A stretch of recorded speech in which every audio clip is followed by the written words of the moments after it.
மணித்துளிகள் November 14, 2025. இன்றைய தியானத்திற்கான தலைப்பு கனிகொடாத மரம். தியான வசனம் அப்போஸ்தலர் 20:30. உங்களிலும் சிலர் எழும்பி சீஷர்களை தங்களிடத்தில் இழுத்துக் கொள்ளும்படி மாறுபாடானவைகளை போதிப்பார்கள் என்று அறிந்திருக்கிறேன்.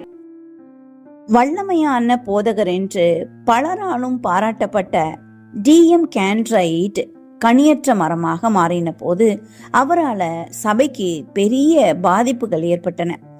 ஓய்வு நாள் சத்தியத்தை மறுத்து அதை குறித்து தவறான கருத்துக்கள் அடங்கிய புத்தகங்களை எழுதி அநேகருடைய விசுவாச கப்பலை சேதப்படுத்தினாராம்.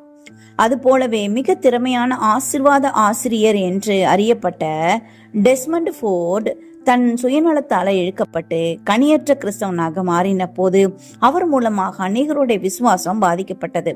ஆனா நாம் சரித்திரத்தையும் மற்றவர்களையும் பார்ப்பதற்கு பதிலாக நம்மையே ஒரு தடவை சோதித்து பார்க்க வேண்டும்.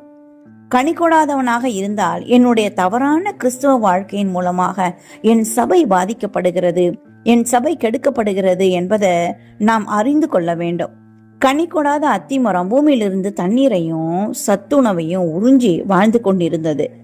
அதற்கு கைமாறு எந்த பலனையும் கொடுக்காமல் இருந்ததே அது செய்த பெரிய பாவமாகும் என்று வில்லியம் பார்க்லே என்பவர் கூறுகிறார்.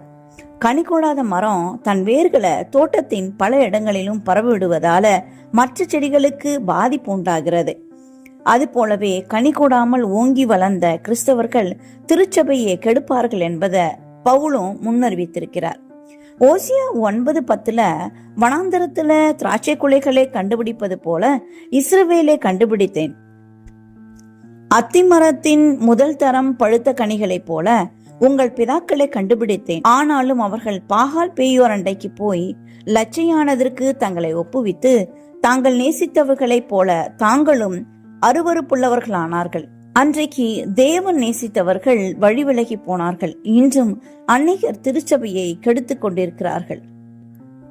அப்போஸ்தலர் 20:29 நான் போன பின்பு மந்தையை தப்ப விடாத கொடிதான ஓநாய்கள் உங்களுக்குள்ளே வரும் என்று இயேசு சுவாமி சொன்னதை நினைவூட்டுகிறார்கள். தேவனுடைய திராட்சை தோட்டத்துல விசேஷமாக நாட்டப்பட்ட அத்திமரமாகிய நாம் கனி கொடுக்கிறோமா? இல்லை மற்றவர்களை வளர விடாமல் தடுத்து கொண்டிருக்கிறோமா? நாம் கனி கொடாமல் இருப்பதும் தவறு, கனி கொடுக்கும் மற்ற மரங்களை கெடுப்பதும் தவறு. இந்த பனித்துளிகளை கேட்பது மாத்திரமல்ல, வாசிப்பது மாத்திரமல்ல, நான் அதை கடைபிடிக்க வேண்டும் என்ற எண்ணம் எனக்குள் வருகிறது. உங்களுக்கு எப்படி தோன்றுகிறது? அதை சரி செய்து சரியான வழியில் நடப்போம்.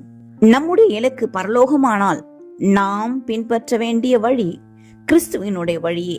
அதை தவிர வேறொன்றும் நமக்கு இல்லை என்பதை உணர்ந்து நாம் செயல்படுவோம். தேவன் நம்மை ஆசீர்வதிப்பார். இந்த நாள் உங்களுக்கு இனிய நாளாயிருக்கட்டும்.